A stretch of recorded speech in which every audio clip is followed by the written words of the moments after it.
We are here with Armour Detail Supply, and with me I have Brad. I like to call him Bradley, but Brad from Armour Detail Supply. And then with me we also have Ryan from Fine Detailing. What are we going to be demoing today? I do want to highlight just the ease of use of the regular Armour quartz coating. It kind of doesn't get the light that it deserves. It's still a great coating, and I think for a new installer or your first time coating, I think this is really what you should reach for, just because of how easy it is. So we'll kind of demonstrate that. So with panel prep, with ours, it's alcohol solution, but also surfactant based. So you do want to give it some time to sit. We do like to just spray it on and give it a nice light mist over the whole surface. Once we get to, like this, give it a couple of seconds to kind of bring that oil to the surface, and then you can wipe it away. Cool.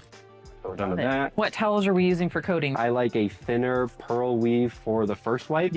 Really kind of helps break that coating layer that's started to cure, break through that and start leveling it out. And then for second wipe, I just like a fluffier towel, whether it's a creature like this or an eagle or something like that. Really just helps kind of get off the last few streaks and is not as impactful to the coating. A thinner towel, you can put a little bit more aggression behind it. With a thicker, plusher towel, you're a little bit more gentle, so you're really doing just that final leveling and you're not going too hard on the coating. Shake your coatings before you use them just to make sure that they're all kind of incorporated and there's no issues. There's the brand new bottle.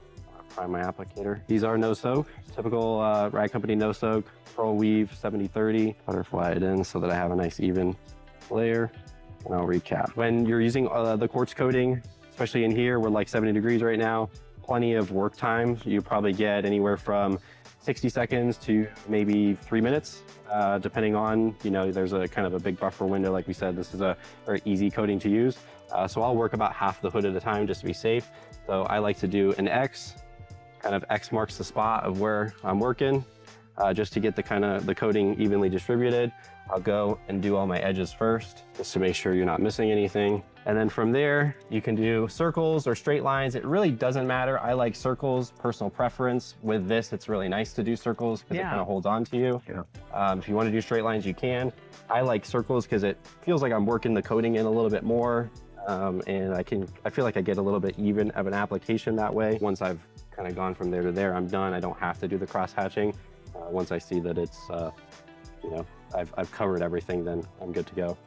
And then you'll see that it'll flash away. I don't know if the camera saw it, but you'll start with something that looks like an oil slick on water like that. And then, honestly, like this, it kind of flashes away by itself. I thought kind of rainbow and then it kind of flashed and then now it's like... Yeah, and once you see it like this, that's when you know that it's, basically ready to wipe because it's all flashed off on its own. Right on the wipe off, like immediate slickness. Now, can you layer this? You can layer it, yep. Okay. Yep, you could layer it. Technically, it's designed as a one-layer system. You don't have to. You can if you want to. Okay. This one's not going to reject itself if you try to layer it. You can also put on top our phobic spray coating if you want. They work well together if you want kind of an extra double layer system. With this coating, even like an hour or so later, if you find a spot, put a little bit more in the applicator, wipe it on, wipe it off, and you're good to go. So it kind of relieves that stress for a new person installing that if they do notice some high spots after they're done, that they can fix those without having to pull out the polisher or do anything crazy. That's cool. Do you want to do the actual glass coating or you want to do this? We can show this, that way people can see kind of how it works. So similar thing with the panel prep is, spray it on, let it sit, and then you can wipe it clean. I always recommend polishing your glass if you want to prep it properly to give the coating the best bond. Okay. I'm not a huge lover of glass polishes. Okay. I typically just use whatever I was using on the paint, use it on the glass, because it works. It's going to prep it. It's going to remove like water spots. Glass polishes are really mostly designed if you start to have like scratches, or you have like really nasty water spots, then you might need to move to a glass polish. But usually your paint compound and your paint polish, whatever you're using on the paint, you can go on the glass and it's gonna, remove anything. Here on glass, I see more sweating. Right? Yeah, you see more sweating on the glass. You notice a lot more of the rainbowing on this car too, because it's black. You kind of see that effect right away.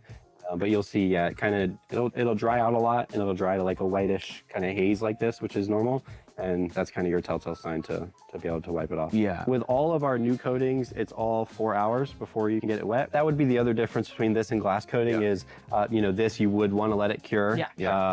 but with the glass coating, it does instantly bond. We do recommend not using the wipers for at least a couple of hours, but you can spray water on it right away. You can go drive in the rain, it'd be totally fine. What do we want to do next? We want to, I think we're going to knock out some trim. Yeah, let's do the lower. Also work on tires and stuff. So let's do the trim. I'll prep this while I'm at it. Ideally, you know, you really want to clean the trim. So using something like tire cleaner, which is our dedicated like rubber and plastic cleaner, is going to be your best bet to kind of really, you know, strip that. Again, like you can see the trim is very dirty.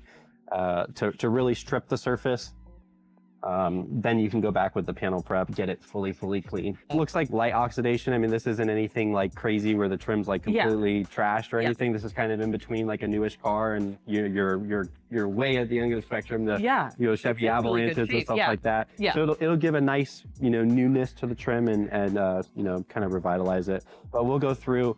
I know I kind of already prepped that, but we'll go through the full, you know, kind of prep process so that, you know, you guys know how to do it when you do it at home. So we always use our tire cleaner. Typically we'll dilute it 4:1, which is going to be your kind of recommended cleaning steps for doing your trim. And then I typically take either a brush or some sort of utility towel. A rip and rag is perfectly fine. And I typically spray it onto the towel first and then just go through the trim and just give it a nice deep scrub. I don't want to say degreasing. You're truly kind of deep cleaning. Yeah, you're deep cleaning it, and this will even pull off some of that oxidation too, and pull that out of the trim, and also just the dirt that's built up over time.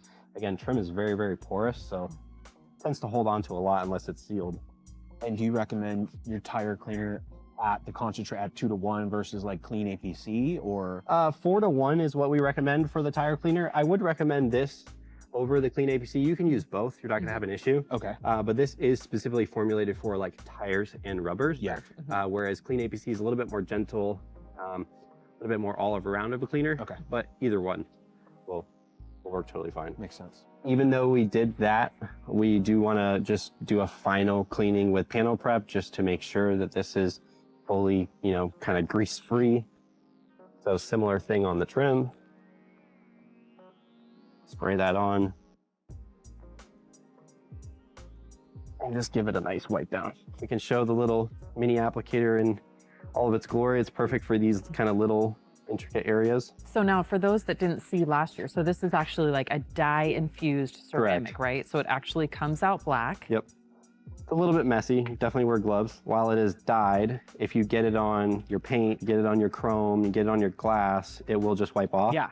It's only going to soak into the plastic, which is really nice. So just put a little bit on the little applicator, and then with Trim Plus, again, you're just applying it. There's no like special way to do it. You're just applying it nice and evenly, making sure you get into all the corners of the trim. And what I like to do, if you can, is just apply it even and leave it. If you have to go really heavy because of the type of trim that you have or how bad it is, you can go back through and level it off. But if you can just go through and apply it evenly like I just did, leave it, and you don't have to do a second wipe. The only thing I would do is, you know, just where I made a little bit mistake and got some on the paint, we'll wipe that off. Trim like this, one coat, done, totally fine. If you have like the Chevy Avalanche or, you know, those really just trashed white trims, a couple coats is gonna be best. Doing multiple thinner coats is gonna be better than just trying to slather the whole bottle on and being super messy. For sure. And typically after about 10 minutes, you can apply the next layer. You'll know when it's starting to dry, or anytime after, honestly.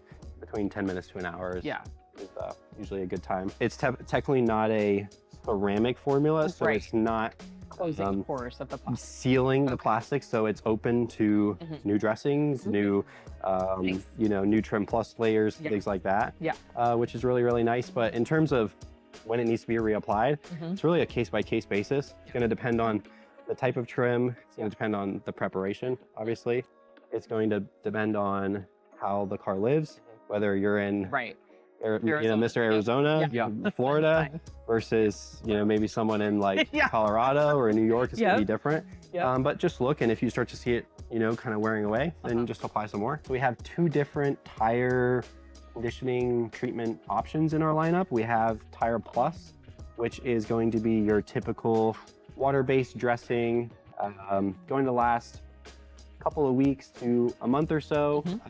We're not going to oversell this and say it's going to last forever. If it rains a couple of times, it's going to wash away. But the nice thing is it doesn't build up. It doesn't do anything crazy.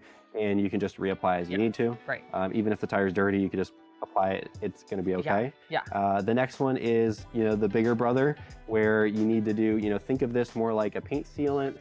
Think of this more like, a ceramic coating almost. Not really, but more so like a paint sealant. Where this is going to last a couple of months. You're going to get, again, a couple of months of durability on tires. Kind of hard to achieve, to be honest, but you do need to prep the tire properly to be able to do that.